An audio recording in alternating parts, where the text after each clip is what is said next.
Ladies and gentlemen, Rolly Reyes, Miguel Lopez, and Mr. Carlos Diaz here with the platform in the Game of the Week high school football pregame show. Carlos, what do you think? Killian against Homestead.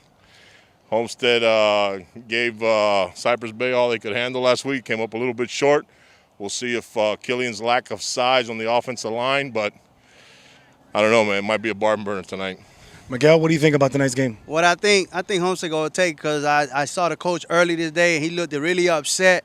So I believe Killian in big trouble tonight. They're in trouble. Play, man. The players got to play. Hey, listen, these players are serious. Okay. Homestead, all right, they're ready. All right. Well, we got a Killian and we got a Homestead and me in the middle. I'm going with Killian. Ladies and gentlemen, let me tell you something. Both these teams are focused. Both these teams have what? They have the first 3 games of the season are non-district games before they open up with their district games. Homestead has a really difficult road ahead of them. Yeah, but listen, Homestead's going to air it out. Big Hobby's going to air it out. He don't run that wing T no more. He's got a hybrid. He's going to air it out.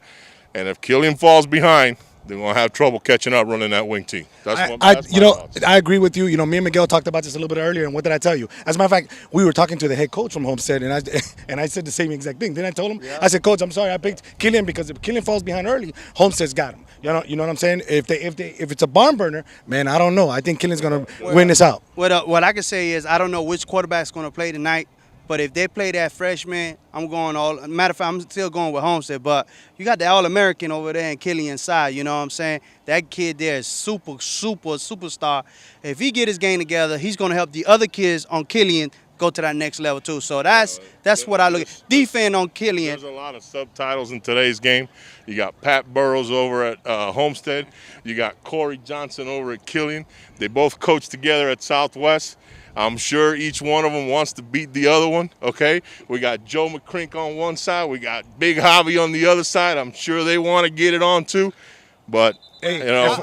And for the record, me and Miguel witnessed, McCrink and Javi, they were, jibber-jabbing at each other at the beginning when they walked in. That was pretty cool. Hey, the coach for Killian say, if you win, Javi, I know you ain't going to win, but if you win, I'm taking you to Burger King, get you a Happy Meal. How are you going to be happy at Burger King? What's wrong with you guys, bro? Hey, listen. Think how he wants to go to Prime 12 or something like that. They don't want to go to a Burger Outback. King, man. That's what I heard. That's what I heard. Christ, man. Hey, well, just to let you guys know, today's starting quarterback for Homestead, it's Maurice Alexander. He's a sophomore. Okay. And it's like he said, if the young one's there, the young one's going to be there. Maurice Alexander is the young freshman. He was a freshman last year, and he played in the Little Leagues.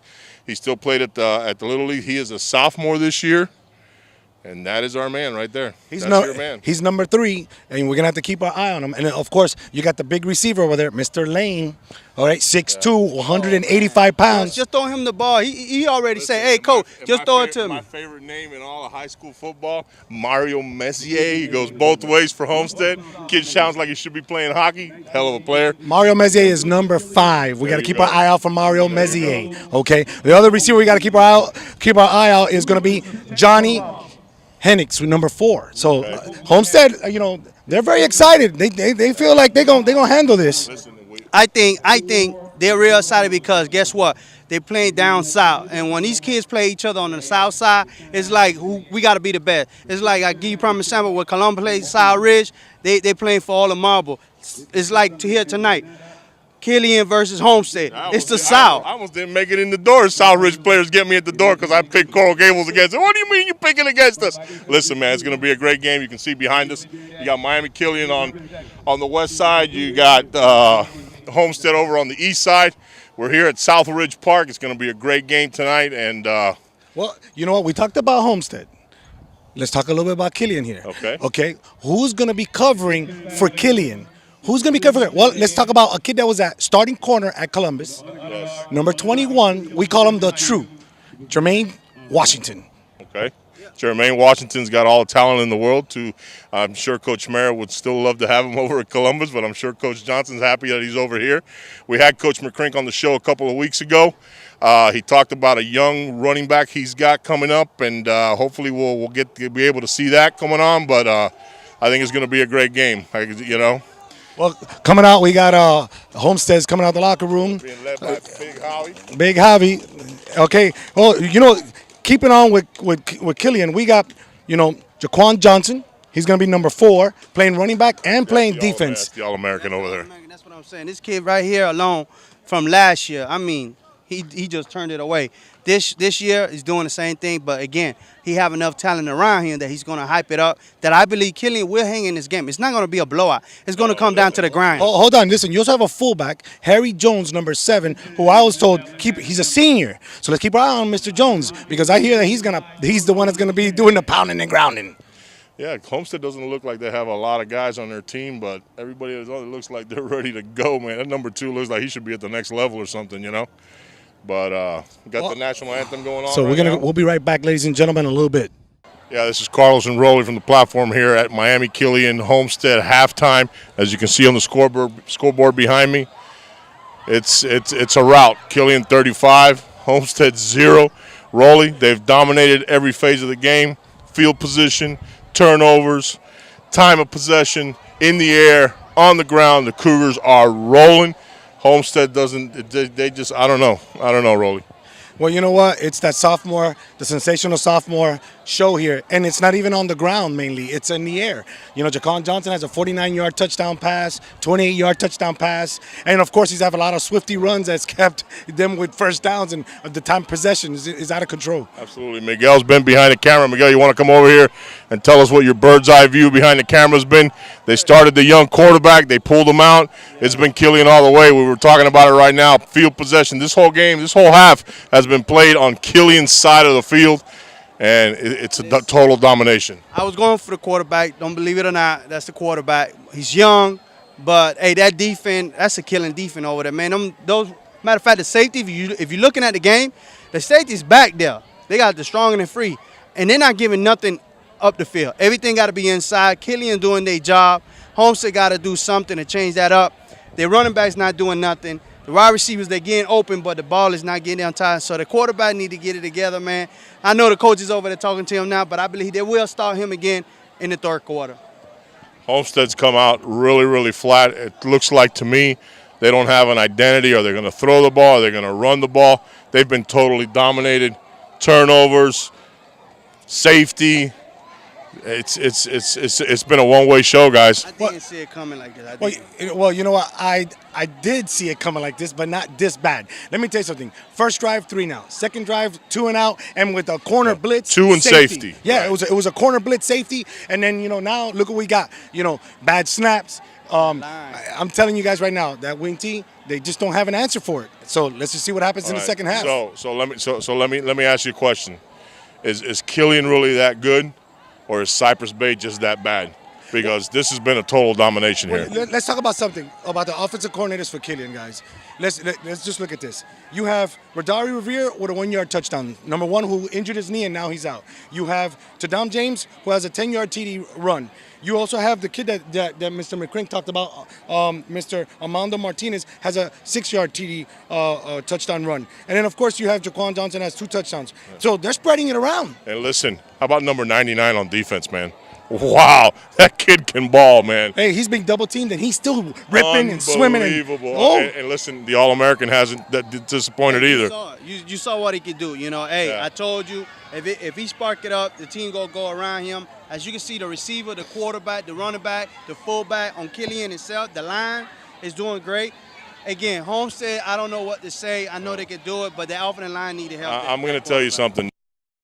Homestead supposedly has the best receiver in Dade County on their team, and he looks like he's dragging a piano. But the ball is not getting there, and when he's open, when the ball is in the air, that DB, it get there on time. You saw it at the end on the left side of the field. He was wide open. Well, Mr. Lane, you know what? There was a nice pass going to him at the end of halftime right now, and it was just underthrown by a little bit. But going back to number 99, guys, let's just talk about him. He's a junior, and his name is Matthew Camanilas. He had a fumble recovery. He's in the backfield almost every single play, causing them to run out of control. I mean, guys, let's face it. Homestead has had no chance whatsoever to be able to sit back in the pocket and throw the ball. That's true. That's their comfort zone. I'm very nervous right now because that big old steak dinner look like it's coming my way. No, well, we were talking about that earlier. But listen, I'm going to tell you something. We had Javi on the show a couple weeks ago, and he told us that they were big up front, and I thought Killian was small up front. Homestead looks puny up front. Hey, again, I'm up there filming from the sideline. Believe it or not, Killian is going full speed. It's like they already on the fifth gear. They're not turning back. But you know what, guys? I'm gonna tell you right now, the momentum.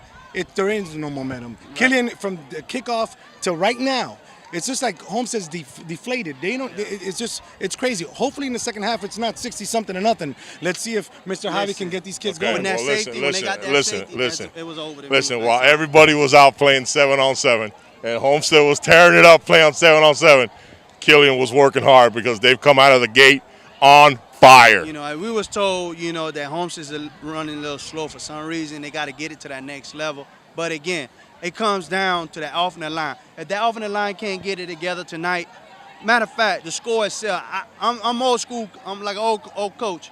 That's a death that you can't come back. And I'm being honest. Listen, it's 35-0. Killian runs the wing T. It's over. If they don't turn the ball over, this game is over. That's over. I agree with you. They're going to pound in ground and run this clock out. Yes, absolutely. Well, you heard it from here. Miguel, Rolly, myself, Fred behind the camera. Stay tuned for the second half. Ladies and gentlemen, Rolly Reyes with the platform with Carlos Diaz, Miguel Lopez. Here we are at the end of the game. Carlos, Miguel, score? Listen, a little bit too little, too late. Homestead looked like they come on strong towards the end of the game. Iman Lane scored 2 touchdowns, but, you know, Rolly, I have a problem with a kid that's all world in the second half and looked like he was dragging a piano in the first half. You know, his kid looks like he can turn it on whenever he wants. You got to play through the clock. You got to play all 48 minutes, man. You know what? In his defense, Killian was killing them in the beginning. But, you know, yes, it did look like he was dragging a little bit. In the second half, it looked like he got some, you know, some spark in his butt, and he was running. Yeah, you know, hey, something came up, and he did it. But, again, I told you they'll bring this freshman quarterback. Then they brought the other junior quarterback back in. They did something there that changed the atmosphere.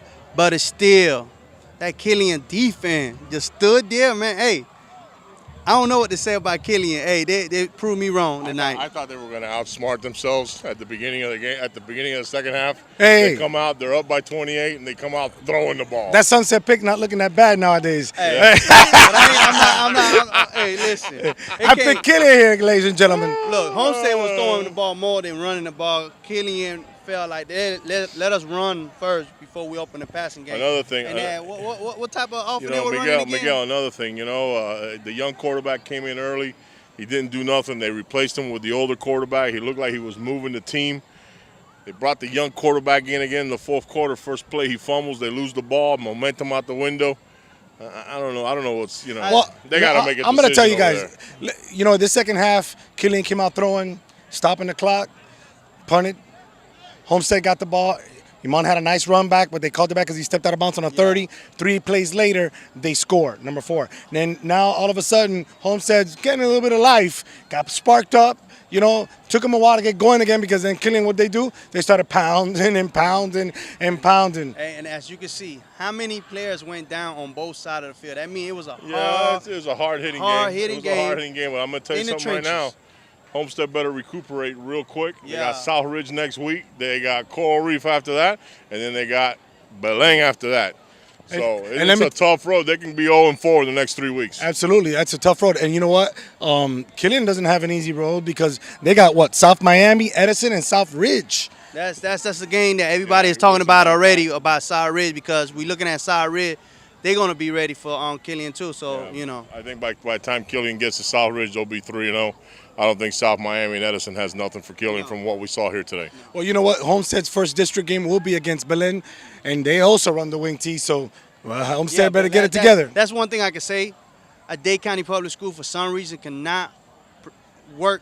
How you say, what's the best word for that? When a private school run a wing T, public schools can't handle that.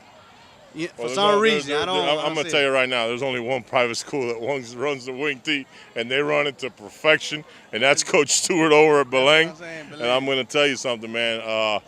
You know, I was surprised by today's game. I thought it was going to be a lot closer. I even thought Homestead was going to win the game. Killian surprised me. Coach Johnson's got those kids ready to play ball. Well coached. They came out here. They ran their game plan to perfection. My hat's off to Coach Johnson and the Killian Cougars. Tonight's defense, it won the game for Killian. Why I say that? Because with that defense running around crazy like that, that often did run the ball and threw the ball, whatever. But that defense stack that box. The defensive line was chasing those quarterbacks all day long. It was just back to back. Not only that, but you know what? Very few penalties on Killian's part. Like Carl said, Coach Johnson and the crew, great coaching job today with these kids. They're beyond ready because you know what? They ate up the clock. If we had the time, right now, the time of possession, man, Killian, it's 60, so 70%. I think it's 70-30. Yeah. I think it's 70-30. It really is. Homestead scored. The defense, they played real soft. As you can see, the safety came up. They wasn't playing deep. Plus, the linebacker, they were not flying. But the first quarter and second quarter, Killian was flying everywhere. The DNs, the quarterback ain't nowhere to go. Right. It's drop the ball, get hit, or just take a sack. One of the two. We're going to wrap this one up. Killian wins big here at South Ridge. Tomorrow's another big game. We'll be there also. We'll have it on film. If Columbus and St. Thomas tomorrow at Sun Life Stadium. Yeah, hey, the big boys. At 7 o'clock. We'll be at 7 o'clock. The platform will be there. If you want videos or highlights from tonight's game, contact Miguel over at GV Sports. He'll have all the videos for you. Get a lot of coverage today, so. Hey, but can I say something before we get out there? Everybody love our green shirt, bro. Absolutely. Everybody love this shirt. Absolutely. Even the coach. Hey, are you with the Killian or you with us? Listen, we're going to wrap this up real quick. Miguel, Rolly, Carlos, and we are the platform.